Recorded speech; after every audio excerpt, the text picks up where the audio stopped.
When I first got my period, I was 12 years old. When I first got it, I was excited but scared at the same time. I was excited because it was the first step to womanhood, and I was scared because I didn't know what to do. I was 11 years old, and it scared the crap out of me. I remember looking down, not knowing really what to do from that point, and going and telling my mom, and the utter shock that hit me when I found out and realized that I had a pool party to go to that weekend. Only 34% of women feel comfortable talking about their periods. Periods have generally always been something that we don't really talk about because, frankly, they're kind of gross. But it's kind of weird that we aren't talking about something that happens to 50% of the population on a monthly basis. And recently at Sweat, we kind of noticed that there's been a rise in conversation about periods all over the world. And we think it's time that we have this conversation here. We want to talk to you guys as female athletes and you as a coach just about sort of your experiences with menstruation in athletics.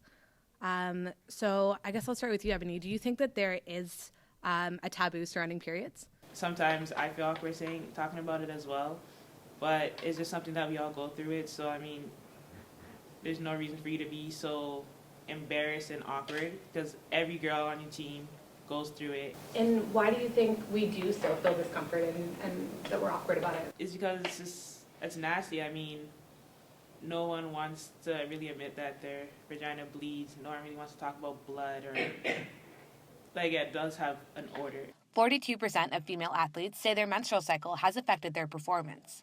Yet less than 23% sought help for their period-related problems. Ashley, do you think there's a stigma in the athletic community? It's just in general, it's kind of a social norm that we've created to make it less acceptable to talk about your period, to be on your period. And that's just bodily functions in general. Like, oftentimes people don't like to talk about these things in public, and if they are brought up, it's more of a humorous topic as opposed to something serious. And do you think that female athletes would benefit from the stigma going away? Yeah, for sure. I mean, like, even as it just comes to comfort level, I know, like, with playing sports as a girl, a lot of people wear tampons, but if you're not comfortable wearing a tampon, there's kind of that stigma that surrounds, wearing pads and playing sports, especially like a volleyball uniform. You're in tight little spandex, right? So you may feel uncomfortable, people knowing that you're on your period. If that stigma went away, you'd be able to just focus on your sport as opposed to the stigma surrounding it. Periods have been linked to increase of iron deficiency, dizziness, lack of concentration, and muscle pain. Has your period affected you as an athlete ever? When I have it, there's days where I feel so good I just don't want to practice no more. And then the cramps, you don't want to move, you just want to stay in bed all day.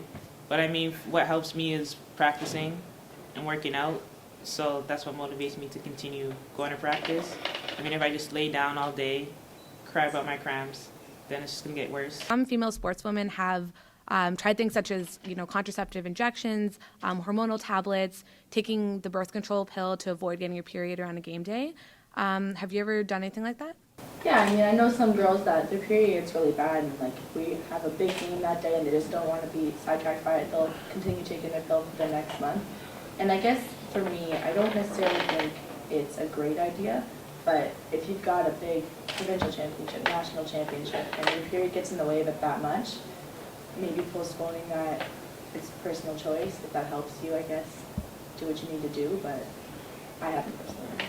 Dean, do you feel comfortable talking to your female athletes about their periods? Absolutely. I mean, it's not so much my comfortability, it's their comfort talking to me about it. I mean, the senior players tend to be a little more open and, hey, listen, coach, I have to go do this, do that. The new players, first-year players are like, I really don't feel comfortable talking to a 46-year-old guy about my period. It's just not something I'm going to deal with. And what steps would you take to make those girls who are a little more comfortable feel comfortable talking to you?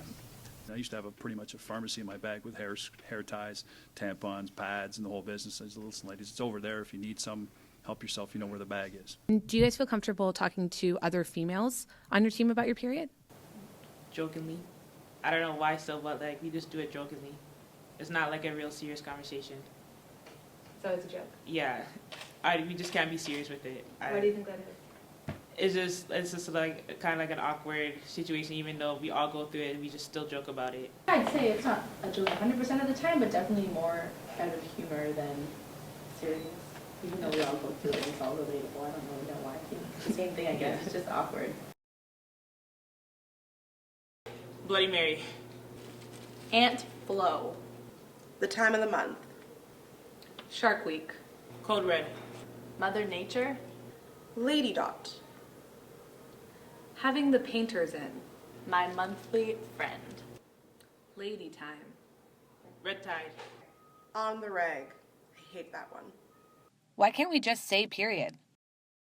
We normally use code red when we're around guys. And like say if one of my friends would be like, they feel like it's coming on, like code red, let's leave. We're like, okay. But I mean, I think nowadays that guys know what code red is.